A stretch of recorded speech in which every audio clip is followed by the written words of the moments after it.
All right, toy collectors and connoisseurs, today on the channel we're going to take a look at Weng the Blade Master from Maestro Union or Fury Planet Toys, something like that. Previously we've seen veteran Williams, the werewolf. Now we have Weng the Blade Master. We're going to take a look at this one. We're going to talk about what I do like about him, what I don't like about him, and everything in between, because there's a lot to discuss here. So anyways, just taking a look at the box, there's not a lot here. There's a cool little comic drawing of him down here, his name down at the bottom, clear packaging there. Another quick little drawing of him on the side. Very cool packaging. Another drawing of him, comic book style, different modes. He has a few modes, kind of like Veteran Williams had, like the completely, werewolf mode, and then the other one where he's like kind of a anthropomorphic human, more humanish type of creature, and here's what we have on the other side, Furay Planet. So yeah, let's take a look at this and see what it goes. Am I going to keep this box? Maybe, because he has a lot of stuff, so I might be holding on to this box. Let's look at this figure on an aesthetic level. First, let's start with just aesthetics. Just looking at this figure, he is just amazingly well painted. The attention to detail in this figure is absolutely insane. I mean, you have the little pieces of here. You know what? Let me just take this head piece off here. We'll talk about this real quick. It's it's just a little hat, like like a Chinese worker or maybe a samurai would wear. It's got the hole up here at the top. So very cool little hat, very cool accessory. Washes on it, very well detailed. And then, everything else. Look at the color splashes in there. Look at the, wear on, the corrosion a little bit on the brass that he's wearing here. The different washes on the skin tone, the washes or the highlights here on the cape that he's wearing. Just a magnificent, got some highlights back here, magnificent use of color on this particular figure. I mean, he's even got washes in the cloak down here, in this loincloth down here. It's absolutely crazy. I mean, even his feet down here. Aesthetically, he is a work of art. Just looking at him, he's literally like a little miniature statue, but done in a masterful way. I don't know who's painting these, but they're out of control with the painting. I don't know how they're getting away with doing this on a mass scale, because I don't know. It's just definitely well painted, and I don't think a machine can do this. This has to involve some kind of human labor. It's got to. It's too well done not to. So anyways, I'm going to take this cloak off because it kind of hinders you. Let me pop this off real quick, pop his head off. This is the cloak he's got. Very nice cloak. So yeah, this is the cloak he's got. We'll put this to the side over here. It's one of the many accessories. Now, I photographed him without this, but you can put this optional piece on him here. Now, let me see if I can get his head back on. 1 second. All right, so we're back, and that did take a little while. Now, I photographed him without this collar piece because I actually think he looks better without it, but for now, we'll just leave it on because I guess you're supposed to have it on here when he's a little bit more feral, and that's the look kind of we're going for right now. Another accessory is this little gourd he has on the side. We're going to take that off so it doesn't get in the way. Again, more washes on this gourd, more color. I really don't think there's any way to do this without human effort. So I mean, just amazingly well detailed and sculpted. The sculpture is amazing. So, oh, he also comes with this little, now I don't know what this is. I think this is a smoking pipe. I think it's a little smoking pipe. Look at this, meticulously crafted and painted. Just really, I mean, just the little things. They didn't have to paint this, look. Amazingly well detailed. Oh, and he's got wire in his tail, so you can kind of pose that. So that's really cool. I dug that. All right, so let's get into the the posability of this figure. So just on a sheer, what does he look like aesthetically? This figure, let me see if I can stand him up. It's one of the other points. Aesthetically, this figure is a 5 out of 5. I grade my figures 1 being the crappiest, throw it away, give it to Goodwill. Don't even give it to Goodwill, get rid of it. And 5 being an amazing action figure. The absolute artistry and the way it looks like, the way it looks, presents itself is a 5 out of 5. The detail and the amount of work that go into it are just mind-blowing. It looks, again, like a professionally done tiny statue. Just amazing. All right, let's get into the details of this, which is the articulation, because it is marketed as an action figure after all, right? So he can look up this far, he can look down that far, not much here. Granted, if you take this off, he looks fine, and he's got way better mobility. So I don't know, your situation may vary, but you can definitely take this off. Now he can turn this way, he can turn that way. He's got all kinds of turning ability there. But if you take this off, he can do a lot more, and he looks fine without it. He can do a lot more looking around. So, but he can still look up a little, still look down a little. And without this hindering him, he definitely can do a lot more. So anyways, but that's the way they want us to have it. That's the way I didn't take pictures that way. And you can see in the pictures, he's doing a lot more stuff. But anyways, can he do a T-pose? Yeah, pretty easy to do a T-pose. He's actually better than a T-pose. So that's pretty good. He's got a cut at the bicep, which is very good. He's got a kind of a double jointed pinless elbow, but because of the bulk, it doesn't really move that much, right? You get one click on the top one and then a little bit on the bottom one. So it's a little bit more than 90 degrees. And then you have this like brass rings he's got right there. And then of course you have his hand here. And I think this one's an in and out one. Oh, this is something we got to talk about.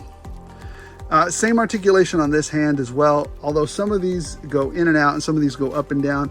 I believe we'll get to that in a minute. So that's the articulation on his hands. Very well done. This is very well done. And even this, if you take that off. Now, midsection, torso articulation, very well, very good. And he even has, I believe, he has a limited waist cut. So you got that. Now here's where things start to get not so great. He can kick up about that much. And mine has a super floppy knee joint. I mean, I'm going to add some, I have some stuff that'll kind of tighten this up a little bit. But I wish I didn't have to do that. And I can't take this joint off because I don't think this particular joint here I can't do an operation on unless I just want to break it and reform it. And I'm not about that. I'm not going to take 4 days to do that. So it's a little loose. I'll put some of the Kiki's Fix It, I think that's what it's called. Solution in there, and hopefully that'll tighten it up a little bit. Let's see, what else do we have? This one goes up about that much. So as you can clearly see, it's got some it's really deterred there with this cloak. Beautiful as it may be, very little articulation there. Now, you can move his leg that much there, so you've got some ability there. And then you also have this joint down here. And then you also have an additional joint down here. So there's a lot of articulation down here. But unfortunately, you can't really kick this leg up too far. I mean, it's this one moves further. For some reason, this one goes higher than this one does. Maybe I just got there's a little better. You can I'm afraid to break it, but you get some limited articulation there. Not bad, but not good.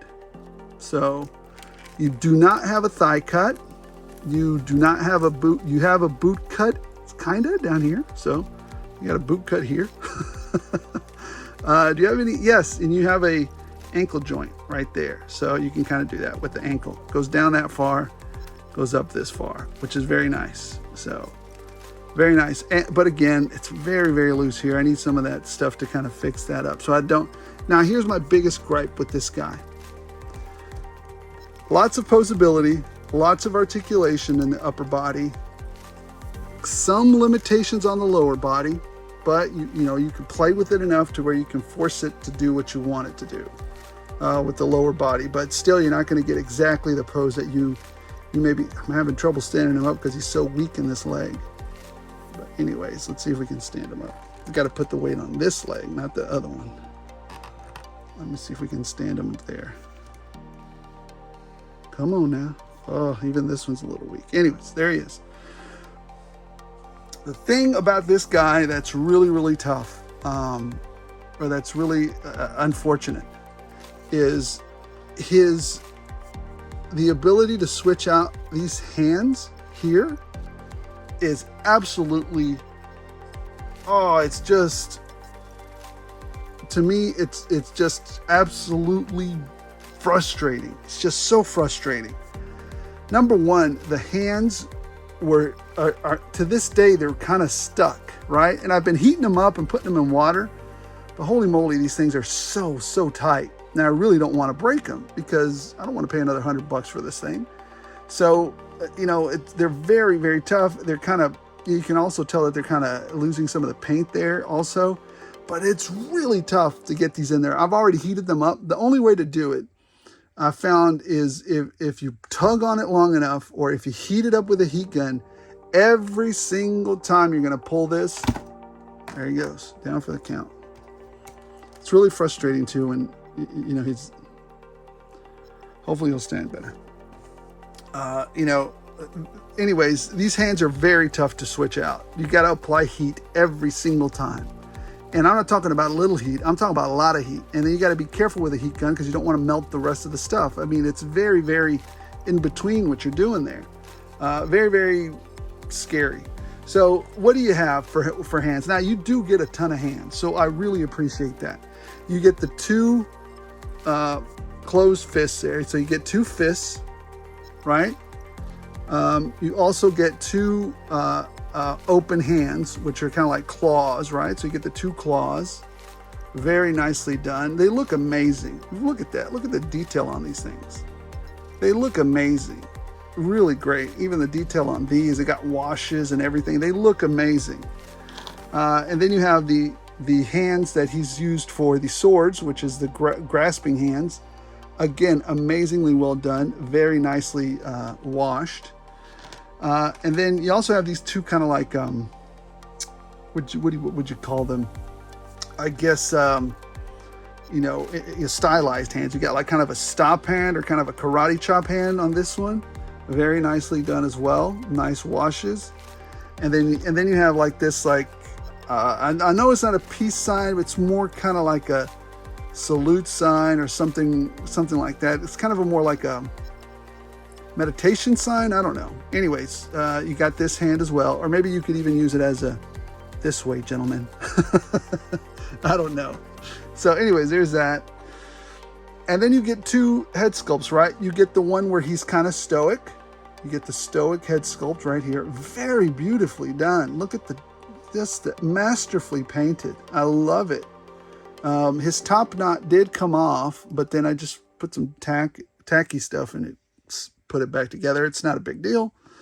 So this is his face. The other one that you get, it's more of a baring his teeth at you kind of face, angry at you. You probably don't want that face. But again, very beautifully painted. So those are the two things you get there. Looks like I've been able to balance him quite well there. So that's pretty cool. Well, did I speak too soon? Maybe. Anyways, there he is. Now, what else does he come with? Well, he also comes with these, little feet if you want to put them on. I don't like these. I prefer his claws that he's got down there. I mean, if you're going to go anthropomorphic human, you might as well leave some of the beast on him, right? So, I mean, but you have an option. You have these little feet, maybe make him a little more civilized. So there's that. And then we already talked about the little hat he gets, right? You know what we didn't talk about? He comes with a case, a beautifully detailed case with these beautiful swords that you can put in there. Look at the detail on these things. They're just beautifully done. They're masterfully crafted. I just love, and they're made out of a stronger plastic or a more durable plastic. I just really like the way they look. They look absolutely great. Look at that. 2 of these. I guess that's why he's the Blade Master. Because he can blade all day. Let me put them in here for you so you can see what they look like. I mean, when I opened this, I was just absolutely taken aback by how nicely they packaged it. Because they literally come in just like this, and then comes in its own little case, just like that. I thought that was fantastic. Hold on, there's one more accessory he has. The other accessory he has is this little guy right here. I didn't bother taking this one out because I probably used it, but essentially what it is, if I remember correctly, it's almost as if, I mean, he's got the little knives there, and usually what that does is these little knives attach to the end of a rope, and they're used to, you know, they throw them at you or they throw them at the enemy, and then they poke you and pull the knife back out, throw it, hit you again with it, and pull it back out. So basically with this combination of weapons, number one, you could just throw the knives if you want, but you could tie the knives through the rope and keep throwing them and keep poking your enemy as many times as you want to, you know, put holes in them. So anyway, so you also get this. They also get a comic as well, but that's not part of the action figure stuff. I mean, I guess you can, part of world building, but that didn't really interest me. But anyways, my final feelings on this. From a 1 to 5 overall, we already said 5 out of 5 for painting and detail and attention to detail for the aesthetics of the figure. As far as I'm concerned though, the articulation is not all the way up there. I would say the articulation is somewhere at a 3.5. I mean, the top part is good, but the bottom part is whack. And that's just because it's loose or it's hindered. I mean, if the top part, if you're okay with this top part being well articulated and don't really care about that, but to me, it's the whole package, right? To me, it's, like I said, it's about a 3.8, 3.5. I'm going to settle on a 3.5 because it's not horrible, but it's not great. And the amount of accessories is a 5 out of 5 because he has a ton of accessories that he comes with. The number of hands that he comes with he's just bristling with hands. I guess overall, I'm going to give this figure a 4. You know, it's a great figure, but it's, you know, it's right there on the cusp of being amazing, right? And now it pushes it up from the 3.5 for articulation because of the gorgeousness of it. You know, look at the absolute intricacy of it and the painting of it and the amount of stuff that it comes with. So even if the articulation down here is not so great, it's kind of boo-boo, the rest of this stuff kind of makes up for it. I guess you could, you know, do your best with the articulation down here at the bottom. You still have some movement here, but it's not as much as I'd like it to be. And then again, mine is kind of wonky in his legs, so it's hard to stand out. For now, he's behaving, but you saw him fall earlier. So yeah, it's a 4.0. Not a bad figure. Do I recommend it? I'm going to say yes. I do recommend this figure. I really like it. I wish they would have done something better. I wish they would have done better with the articulation of his legs. Maybe if you'd have made this out of cloth and give him more range in his feet, he would have been a perfect 5 because that's all he's missing. This part right here bothers me so much. Oh, and the other part that really bothers me is the absolute frustrating part of swapping out these hands. I mean, you're going to get, you know, poked and beat up just trying to pull these hands out. Or if you get a heat gun, you're going to end up melting these ports. So good luck with that. That's why he's not a 5. To me, he's a 4. Good figure. Would I get him? Yes, but understand what you're walking into. So anyways, guys, do you agree with me? Do you not agree with me? Do you think you're going to pick this one up? Do you think you're not going to pick this one up? Hey, you know what? Here's how he scales next to a Marvel Legends figure. My boy, Daredevil. There he is. He towers over him. So yes, you could use him as an absolute beast against one of these guys. So, and he scales well because he is a beast. So anyways, hey guys, thanks for watching. Thanks for subscribing. And as always, you know, please like if you're inclined and share. Thanks for watching. As long as you guys keep watching, I'll keep rolling it out. And remember, we do this hobby to put smiles on our faces. If it's not bringing us joy, maybe we should step away from a little bit. And then when it's time, come back. So Just remember, we're doing it for fun. I do it for fun. Nobody pays me to do this. I'm an amateur, and I do it to engage people. Thanks for watching, and have a great day.